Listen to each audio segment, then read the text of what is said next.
गणेशाय नमः। हर हर महादेव। शिव पुराण कथा में आपका स्वागत और अभिनंदन है। आप सुन रहे हैं अध्यात्म एस्ट्रो द्वारा प्रसारित शिव महापुराण कथा। आप सभी श्रोतागणों को हमारा कोटि कोटि नमस्कार।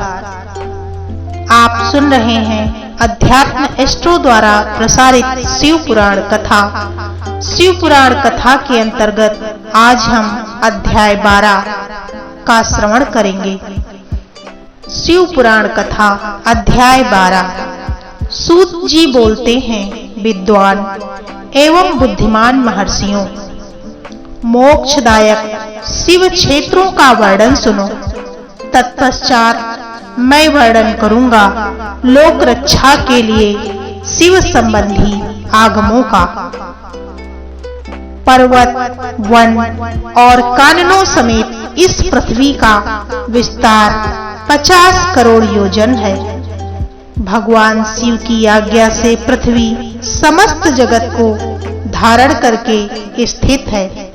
भगवान शिव ने भूतल पर भिन्न भिन्न स्थानों पर वहां के निवासियों को प्रणपूर्वक मोक्ष प्रदान करने के लिए शिव क्षेत्र निर्मित किया है।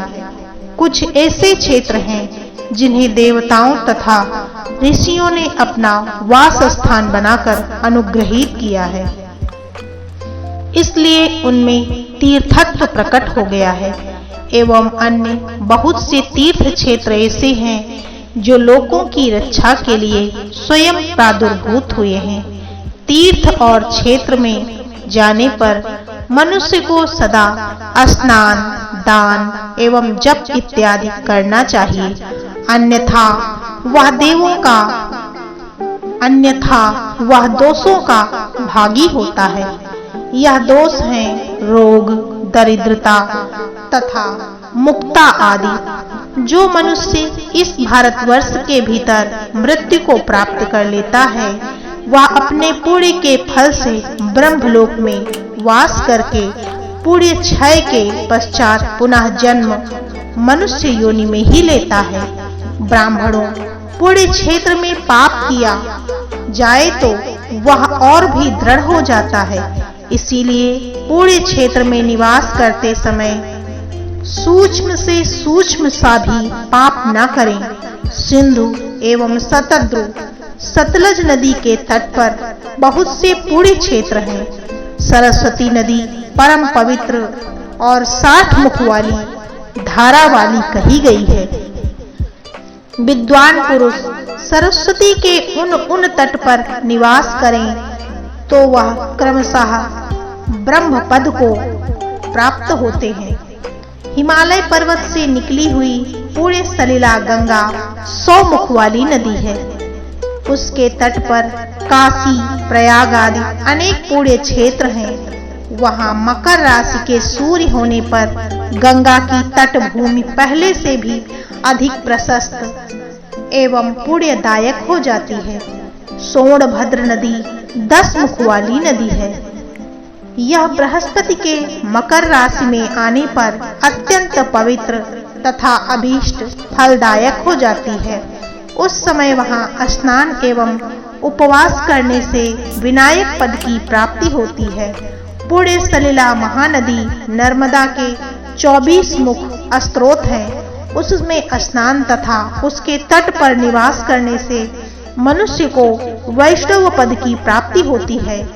तमसा के 12 तथा रेवा के 10 मुख हैं। परम पुण्यमयी गोदावरी के 21 मुख बताए गए हैं। वह ब्रह्म हत्या तथा गोवध के भूलवश अथवा अनजाने में हुए पाप का भी नाश करने वाली एवं रुद्र लोक देने वाली है। कृष्णवेणी नदी तथा जल बहुत ही पवित्र है। वह नदी सभी पापों का नाश करने वाली है।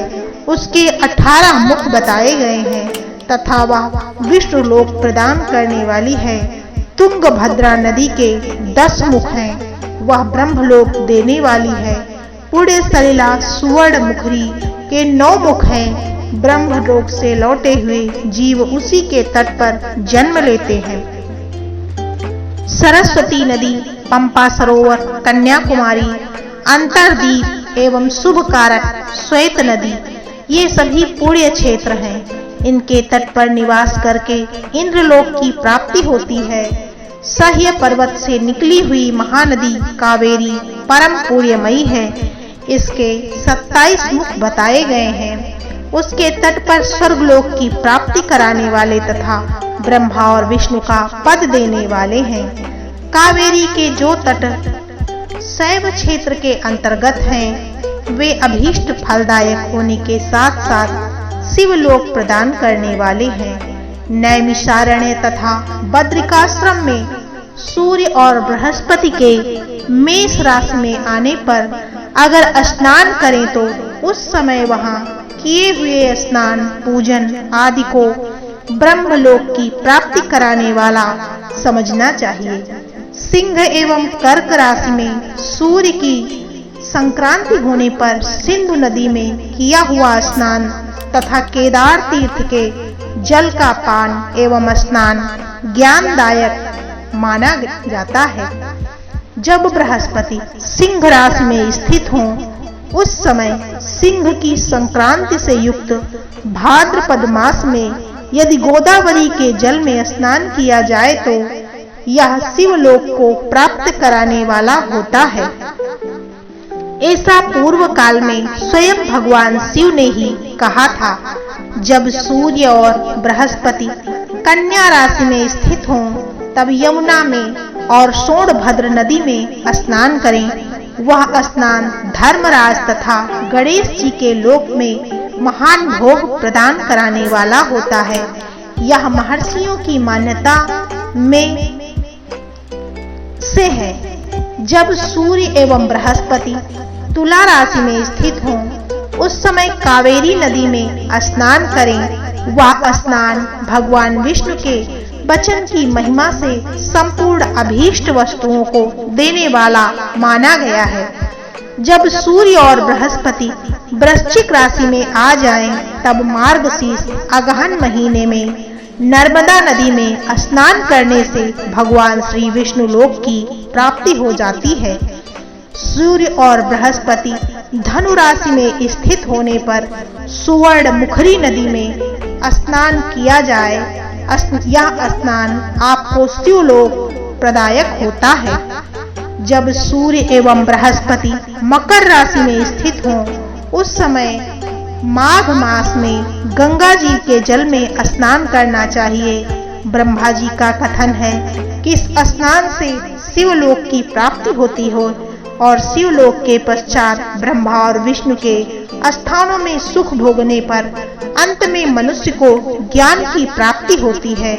माघ मास में तथा सूर्य के कुंभ राशि में स्थित होने पर फाल्गुन मास में गंगा जी के तट पर किया हुआ श्राद्ध, पिंडदान अथवा तिलोक दान पिता और नाना दोनों कुलों के पितरों की अनेक पीढ़ियों का उद्धार करने वाला माना गया है। सूर्य और बृहस्पति जब मीन राशि में स्थित हों, तब कृष्णवेणी नदी में स्नान की ऋषियों ने प्रशंसा की है। उन महीनों में पूर्वोक्त तीर्थों में किया हुआ स्नान इंद्र पद की प्राप्ति कराने वाला होता है। विद्वान पुरुष गंगा एवं कावेरी नदी का आश्रय लेकर तीर्थवास करें। ऐसा करने से तत्काल किए हुए पाप का निश्चय ही नाश होता है। रुद्रलोक प्रदान करने वाले बहुत से क्षेत्र हैं। ताम्रपर्णी एवं वेगवती, यह दोनों नदियां ब्रह्मलोक की प्राप्ति के स्वरूप फलदायक हैं। इनके तटों पर कितने ही स्वर्गदायक क्षेत्र हैं। इन दोनों के मध्य में बहुत से पुण्य क्षेत्र हैं। वहां निवास करने वाला विद्वान पुरुष वैसे फल का भागी होता है। सदाचार, उत्तम वृत्ति एवं सद्भावना से भरपूर मन में दया भाव रखते हुए विद्वान पुरुष को तीर्थ में निवास लेना चाहिए, अन्यथा उसका फल नहीं मिल पाता है। पुण्य क्षेत्र में किया हुआ थोड़ा सा भी पुण्य अनेक प्रकार से वृद्धि को प्राप्त होता है तथा वहां किया हुआ छोटा से छोटा पाप भी महान पाप हो जाता है। यदि पुण्य क्षेत्र में रहकर ही जीवन बिताने का निश्चय हो तो उस पुण्य संकल्प से उसका पहले का सारा पाप तत्काल नष्ट हो जाएगा, क्योंकि पुण्य को ऐश्वर्यदायक भी कहा गया है। ब्राह्मणों तीर्थवास जनित पुण्य कायिक, वाचिक तथा मानसिक सभी पापों का नाश कर देता है। तीर्थ में किया हुआ मानसिक पाप वज्रलेप हो जाता है, वह कई कल्पों तक पीछा नहीं छोड़ता। वैसा पाप केवल ध्यान से ही नष्ट हो सकता है, अन्यथा नहीं। वाचिक पाप जप से तथा कायिक पाप शरीर को सुखाने जैसे कठोर तप से नष्ट हो सकता है, अन्यथा बढ़ता रहता है। वैसा पाप जब तक पूर्ण रूप से समाप्त नहीं हो जाता, प्राणी को उसे कल्पों तक भोग करना पड़ता है। अतः सुख की अपेक्षा करने वाले पुरुष को देवताओं की पूजा करते और ब्राह्मणों को दान देते हुए पाप से बचकर ही तीर्थ में निवास स्थान बनाना चाहिए। इस प्रकार शिव पुराण की अध्याय 12 की कथा में तीर्थ स्थानों पर निवास करने का क्या फल है बताया गया है।